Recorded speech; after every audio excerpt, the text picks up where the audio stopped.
एक दिन अकबर के दरबार में एक विषय पर बहस हो रही थी। एक व्यापारी ने अपनी शिकायत पेश की कि उसके पड़ोसी ने उसे धोखा दिया और उसका पैसा छीन लिया। व्यापारी ने अकबर से न्याय की अपील की। अकबर ने बीरबल से कहा, तुम ही इसका हल निकालो, क्योंकि तुम्हारी न्याय की समझ सभी से बेहतर है। बीरबल ने उस व्यापारी से पूछा, तुम्हारे पास क्या सबूत है कि तुम्हारे पड़ोसी ने तुम्हारा पैसा लिया?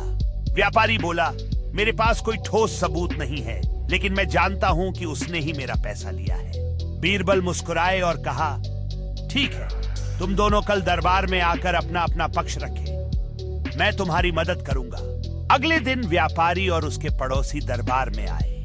बीरबल ने दोनों से कहा, मैं तुम्हें एक आसान तरीका बताता हूं। तुम दोनों रात को सोते समय अपना हाथ जलते हुए तेल में डालो और जो भी अपना हाथ पहले निकाल लेगा वह दोषी होगा। दोनों को यह बात अजीब लगी, लेकिन उन्हें विश्वास था कि बीरबल कुछ खास सोचने वाला है। वे दोनों अपनी अपनी बारी का इंतजार करने लगे।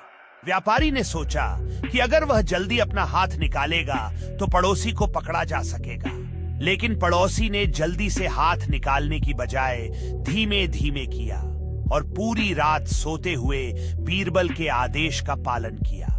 अगले दिन जब दोनों दरबार में पहुंचे तो बीरबल ने पूछा, तो क्या हुआ? क्या तुम्हारा हाथ जल गया?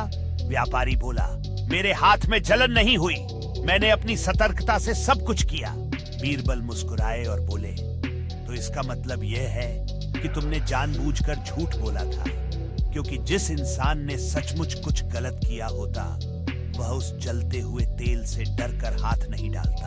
अकबर हैरान हो गए और बोले, बीरबल, तुम्हारी समझ का कोई जवाब नहीं। तुमने न केवल इस मामले को सुलझाया, बल्कि न्याय की सही परिभाषा भी दिखाई।